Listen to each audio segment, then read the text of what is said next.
Intangible asset होती है। Trademark समझते हो, जैसे मान लो ये बीबी वर्चुअल का लोगो है, ये एक ट्रेडमार्क है। अगर हमने इसको बेचा तो भी कैपिटल गेन लगेगा। या कोई ब्रांड नेम बेचा, क्योंकि ब्रांड नेम है, कोई ब्रांड नेम है, जैसे बिस्लरी है तो Bisleri is a brand name, अगर किसी ने बिस्लरी बेच दिया तो भी कैपिटल गेन लगेगा। तो ट्रेडमार्क या ब्रांड नेम बेचते हो या कोई पेटेंट कॉपीराइट बेचते हो, आपने किसी चीज का पेटेंट करा रखा है, कॉपीराइट है आपके पास, और वो अगर आप किसी को बेच देते हो तो उस केस में भी कैपिटल गेन लगेगा।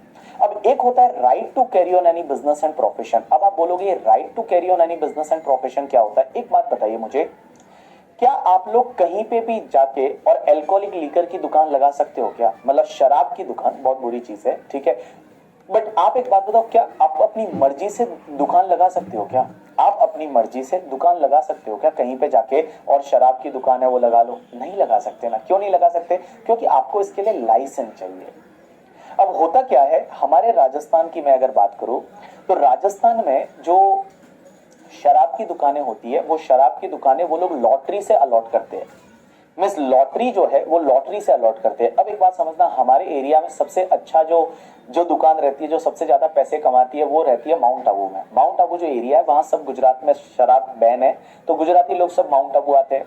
तो माउंट आबू में शराब की अगर दुकान है, उसकी सेल भाई साहब जोरदार होती है। तो वहां पे क्या होता है कि भैया यहाँ पे जो है वो बोलता है ठेका पे ठंडी बियर मिलती है, ये रोज वहीं से जाता है। तो एक बात समझना, वहां पे ये जो लॉटरी से क्या होता है, दुकान निकलती है शराब की। अब हुआ क्या, मैंने क्या किया, मान लो एक लॉटरी लगा दी, मैंने एक लॉटरी लगा दी। अब लॉटरी लगाई और उसकी वजह से मुझे एक शराब की दुकान मिल गई। अब मेरे को माउंट आबू में शराब की दुकान मिल गई। अब एक बात बताओ, हमको तो पता ही नहीं दारू कहाँ मिलता है करके, ठीक है, हमको यही पता नहीं दूध कहाँ मिलता है, हमको दारू की कौन सी बात होगी। अब एक बात समझना, जैसे ही मुझे शराब की दुकान आवंटित हो गई, आवंटित मतलब मुझे अलॉट हो गई, अब मैं क्या करूं उस दुकान का? एक बंदा आया मेरे पास, शराब माफिया बंदा था, वो बोलता है करके, ठीक है, कि सर ये शराब की दुकान आप हमको दे दीजिए। मैंने कहा ठीक है 5 करोड़ दे दो। उसने मुझे 5 करोड़ दे दिया, मैंने शराब की दुकान उसको दे दी। एक बात बताओ, मैंने उसको right to carry on any business sale किया है? मैंने उसको right to carry on any business sale किया है। तो right to carry on any business का मतलब लाइसेंस नहीं बेचा है, मैंने right to carry on any business बेचा है ना।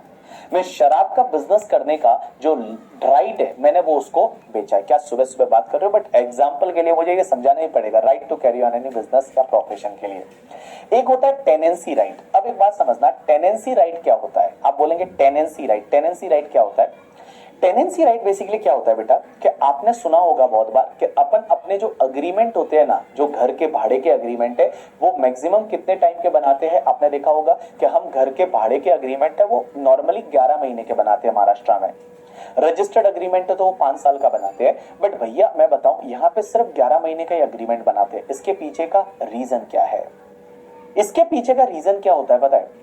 कि अगर मान लो कोई बंदा किसी पर्टिकुलर जगह पे ज्यादा टाइम तक रह लेता है तो उसको आप निकाल नहीं सकते, उसको आप निकाल नहीं सकते, क्योंकि उसके पास टेनेंसी राइट आ जाता है। क्या आ जाता है? Tenancy right. मींस अगर कोई पर्सन है वो कोई ज्यादा टाइम के लिए किसी जगह पे रह लेता है तो उसके पास टेनेंसी राइट आ जाता है, उसको आप वहां से निकाल नहीं सकते करके, वहां से हटा नहीं सकते। ऐसे स्टेट गवर्नमेंट के, अलग अलग स्टेट गवर्नमेंट के अलग अलग लॉ है। जैसे मैं मुंबई की बात करता हूं, मुंबई में एक सिस्टम हुआ करता है जिसको बोला जाता है पागड़ी सिस्टम। आपने सुना या नहीं? पगड़ी सिस्टम या पागड़ी सिस्टम बोला जाता है basically. Now what is the pagdi system in Maharashtra? पागड़ी सिस्टम में क्या होता है पता है तुमको? पागड़ी सिस्टम में क्या होता है कि लाइक, अगर पहले क्या होता था, एक लैंडलॉर्ड होता था और लैंडलॉर्ड का बड़ा चौल होता था। चौल मतलब, चौल में जैसे एक लैंडलॉर्ड का घर है और उसमें बहुत सारे छोटे छोटे छोटे घर है, दैट इज चौल। अब वो चौल जो है ना, वो चौल का पूरे का मालिक वो खुद ही रहता है, पूरे का मालिक वो खुद था। अब उसमें लोग जो रह रहे हैं वो 60-60 साल से उसमें रह रहे हैं।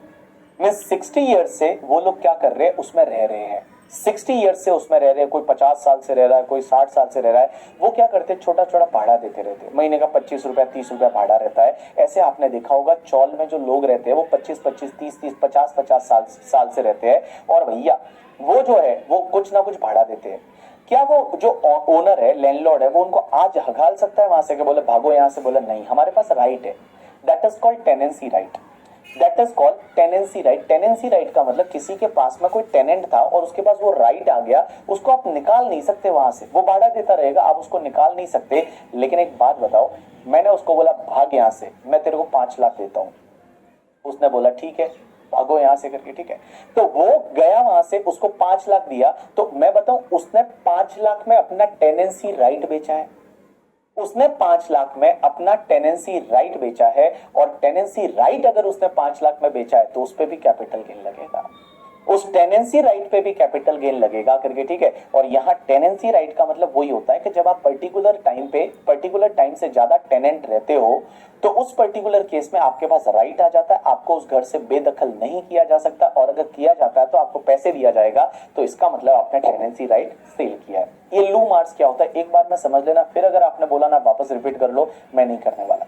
ये लूम आर्ट्स जो है मैं वापस रिपीट नहीं करने वाला, एक बार मैं जो बोल रहा हूं वो आप समझ लेना करके, ठीक है। अब ये पागड़ी क्या होता है मुझे नहीं पता करके, ठीक है। महाराष्ट्र में एक सिस्टम होता है दैट इज कॉल्ड पागड़ी सिस्टम। अब हर एरिया में अपना अपना सिस्टम रहता है, अपने इनकम टैक्स में नहीं पूछा जाएगा पागड़ी सिस्टम क्या होता है। चलिए उसके बाद ये लूम आर्ट्स क्या होता है। लूम आर्ट्स का मतलब होता है, जैसे एक बात बताऊं, पहले है ना ये हैंडलूम होती थी ना, power loom, handloom power looms, जिससे कपड़े और धागे बनते थे, ये गवर्नमेंट के पास होती थी, ये गवर्नमेंट के पास होती थी। और गवर्नमेंट क्या करती है पता है, पर्टिकुलर आवर्स के लिए आपको वो लूम्स यूज करने के लिए देती थी। कोलकाता वगैरह में ऐसा होता था, जैसे मान लो गवर्नमेंट से मैंने कोई लूम्स है वो 10,000 घंटे के लिए यूज करने के लिए लिया, 10,000 घंटे के लिए 10,000 आवर्स के लिए मैंने गवर्नमेंट से कोई लूम्स ली।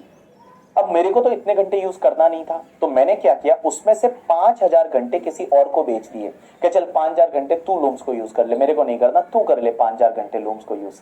तो आगे वाला बंदा जो है वो 5,000 घंटे लूम्स को यूज कर रहा है, उसने मुझे पैसे दे दिए, तो यहां पे भी कैपिटल गेन लगेगा। ये इंटेंजिबल एसेट है। मेरे को गवर्नमेंट से 10,000 घंटे के लिए लूम्स मिली थी, क्या 10,000 घंटे मैं यूज करूंगा करके, ठीक है। अब 10,000 घंटे में से मैंने 5,000 घंटे किसी और को दे दिए, that is called your loom hours. एक होता है रूट परमिट। रूट परमिट का मतलब क्या होता है कि भैया एक बात समझना, जैसे बॉम्बे से गोवा मेरे पास 20 बसें चलाने का परमिट है, एक बार में सुन लेना, 20 बसें चलाने का परमिट है मेरे पास बॉम्बे टू गोवा, गवर्नमेंट ने परमिट दिया कि आप चलाओ 20 बसेस।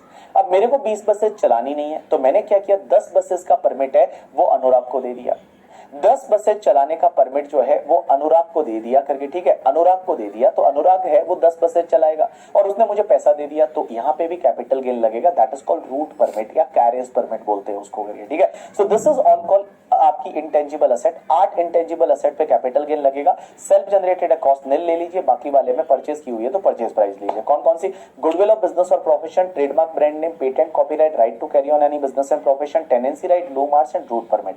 अब एक चीज समझना, इनके केस में एफएमवी एज ऑन 1/4/2001 का बेनिफिट नहीं मिलेगा। एफएमवी एज ऑन 1/4/2001 का बेनिफिट नहीं मिलेगा। ऐसा क्यों? ऐसा इसके लिए कि एक बात बताओ, आप कैसे पता करोगे कि एफएमवी एज ऑन 1/4/2001 तुम्हारी गुडविल का इतना था, तुम्हारी गुडविल की वैल्यू 1/4/2001 को इतनी थी, क्या आप पता कर सकते हो? आंसर इज नो, नहीं पता कर सकते। कैसे पता करें? एक बात बताओ, एफएमवी एज ऑन 1/4/2001 कैसे पता करें कि आपकी गुडविल उस डेट को इतनी थी? नॉट डिटरमिन, नॉट पॉसिबल, तो इसके लिए नहीं मिलेगा। लेकिन इंडेक्स बेनिफिट मिलेगा। आपने जो परचेज गुडविल कर रखी है उस पर आपको इंडेक्स बेनिफिट मिलेगा। अगर 1-2 के बाद में की है तो जब परचेज की वहां से इंडेक्स मिलेगा, और 1-2 से पहले गुडविल अगर परचेज की थी तो जो भी कॉस्ट रहेगी उस पर 1-2 पे से आपको इंडेक्स मिलेगा। अब एक और चीज समझना, लोग क्या कर सकते थे? चिटिंग कर सकते थे। और लोग कैसे कर सकते थे? गुडविल ऑफ बिजनेस के केस में, गुडविल ऑफ बिजनेस के केस में, इस केस में वगैरह, और क्या बोलते हैं, right to carry on any business के केस में वगैरह, वो बोलते हैं हमारा इंप्रूवमेंट हुआ है।